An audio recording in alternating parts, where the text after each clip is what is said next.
pamamayagpag sa mga survey ni BP Sara Duterte kahit may mga kinakaharap po itong usapin kagaya po ng impeachment. Doc Froilan, good morning po. Yes, good morning. Good morning kasamang Rod at good morning din po sa lahat ng ating mga taga-subaybay and thank you for having me again here in your show. Alright. Kanina nga, binabasa ko po yung bagong survey na ginawa ng Pulse Asia na kung saan ay patuloy yung pamamayagpag ni VP Sara lalo tigit no doon sa mga binabanggit na posible no na magiging katunggali ng pangalawang pangulo gaya ni Naga City Mayor Leni Oldo. Sinabi naman ni dating pangalawang pangulo Leni Robredo na wala siyang wala siyang interes na tumakbo para sa mataas na posisyon at kontento na siya sa Naga. Pero sa mga survey, hindi pa rin inaalis no yung pangalan kasi ang sinasabi nga ng karamihan mukhang si VP lang ang may K na kalabanin si VP Sara.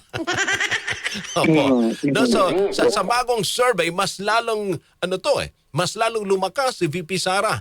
51%, 41% lang ang nakuha ni VP ni Naga Mayor Leni Robredo. In spite sa mga issue na kinakaharap ng pangalawang pangulo, gaya po ng impeachment proceedings, bakit nananatiling mataas pa rin ang suporta kay VP Sara sa mga survey? Doc Froilan. Well, basically, ang nakikita po natin dito, unang-una, is kung paano yung perception ng ating mga kababayan sa paggamit nitong impeachment as a political weapon, ano. And malinaw naman po yung nabubuo na perception na selective justice or selective accountability lamang ang habol ng gobyerno sapagkat ang gusto lamang nila ay mapa-impeach si VP Sara, pero yung mga malalaking issue na kinakaharap natin na talagang multi-billion and almost trillion peso na katiwalian sa flood control, sa Maharlika investment funds, sa mga gold na ibinenta natin, hindi ito naiimbestigahan or hindi naman ito talaga tinitignan ng ating pamahalaan. Nawawalan ng sapat na eksplanasyon dito sa mga bagay na to. No? So lumalabas yung maliwanag na interpretasyon ng ating mga kababayan na ginagawa at ginagamit ng gobyerno lahat ng kanyang resources, lahat ng kanyang kaalyado para lamang masiguro na si VP Sara ay hindi makakahabol sa 2028 elections. No? Dahil nabubuo din yung perception na si VP Sara lamang yung may kakayahan na balikan itong gobyerno na to ni BBM sa lahat ng mga katiwalian na kanyang ginawa, sa lahat ng mga hindi niya na isakatuparan na mga pangako sa taong bayan. So basically, this is parang nagbo-boomerang, may backfire effect. Yung lahat ng ginagawa nila kay VP Sara, even if VP Sara is just there, she just remains calm, pero mayroong balik. At yung taong bayan na ang nagdidesisyon na ibalik ito sa gobyerno. Another thing siguro that we need to look into here is the fact that Filipinos generally love the idea of underdogs, no? Yung mga hindi talaga nagsasalita masyado pero patuloy na binabakbakan, mas nagkakaroon ng mga kakampi, no? Itong mga ganitong klase ng mga kandidato. And so I think these are two reasons. So another reason is because let's face it, meron pa ring solid na bloke ng supporters ang ating ikalawang pangulo, and this actually resonates with the Duterte brand, no? Na whether we like it or not, is also partly affected by the impact that was created by his father and the legacy of former President Rodrigo Roa Duterte na hanggang ngayon nagra-rub off pa rin ito sa ating ikalawang Pangulo. No? So I think these are some of the reasons na pwede nating sigurong tignan why VP Sara is still leading. No? Another reason could be she has fully sensitized herself from the government, no? So kung ano mang kapalpakan ng gobyernong ito, she is totally kumbaga parang isolated from that. no?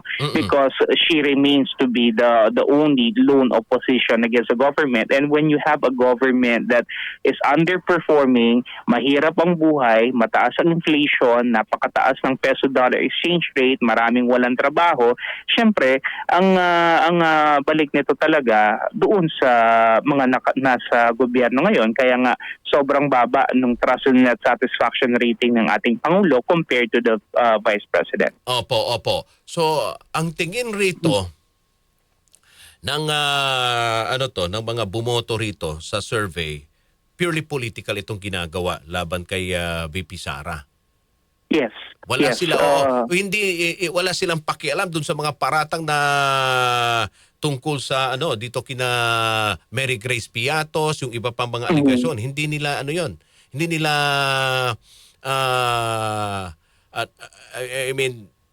tinitignan 'yon.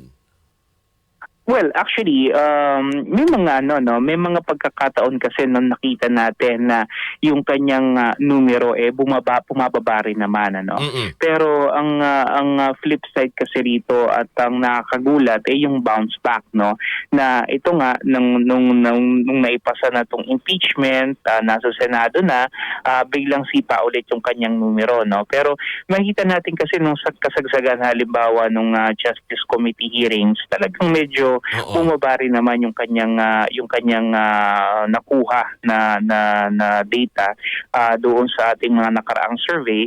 Pero right now it's already spiking back So makikita natin ito pagka nagsimula yung impeachment trial mismo, pag nagpresenta na ng mga dokumento, ng mga ebidensya, at kung talagang masasabi natin na meron talagang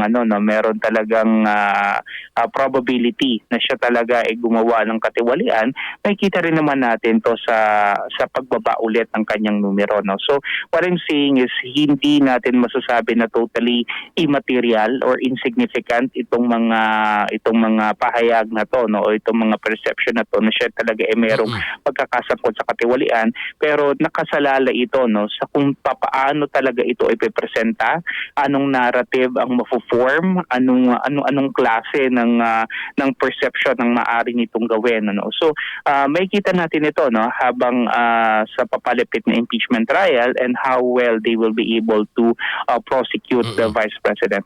Pero sabi nyo nga ang mga Pilipino mahilig sa underdog Diba yung inaapi? Tama po yun.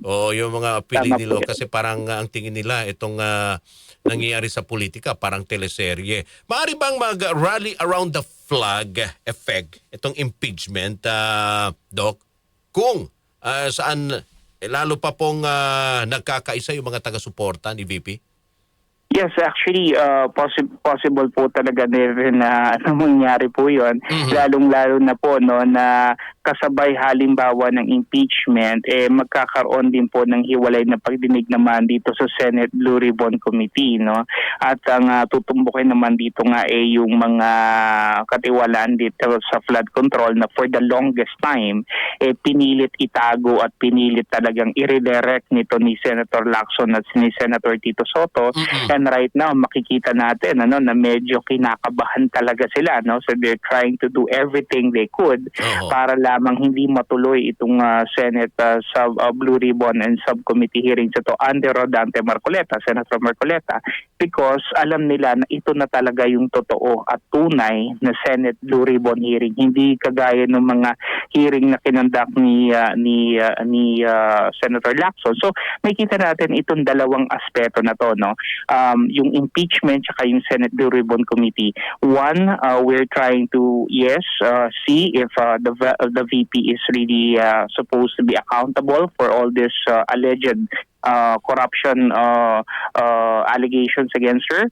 Pero at the same time, sabay nitong gugulong naman yung balik dito sa gobyerno, particularly sa flood control. So contrasting elements ang makikita natin dito. And of course, this will have a direct effect on the perception of the public, no, na dito mabubuo talaga yung mekanismo ng pag-unawa na ang talagang pinagtutuunan ng pansin bakit may impeachment hindi dahil talaga gustong panagutin si VP Sara, kundi para ilihis lahat ng mga pangyayari, lahat ng mali na ginawa ng gobyerno na to papunta sa kanya at masiguro na hindi siya mananalo sa 2028 dahil siya lamang ang maaaring bumalik dito kay BBM para panagutin naman ito sa lahat ng mga katiwalaan na nangyayari ngayon. Na kung titingnan natin, talaga namang malala at multi-billion and almost trillion sa flood control pa lang po yun.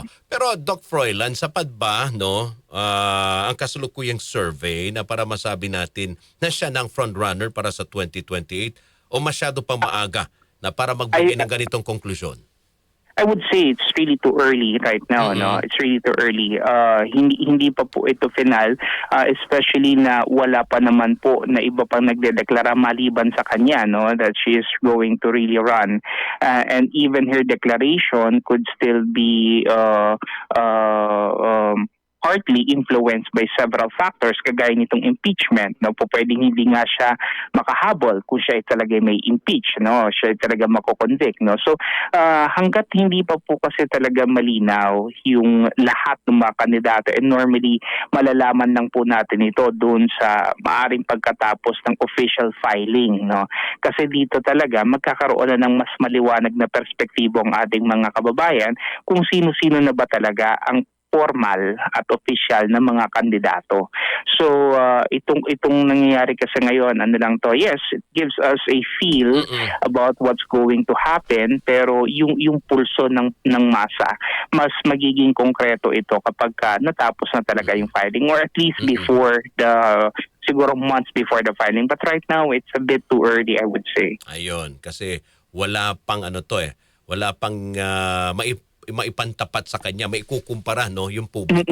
Siya pa lang kasi ang unang nagdeklara natatagbo siya.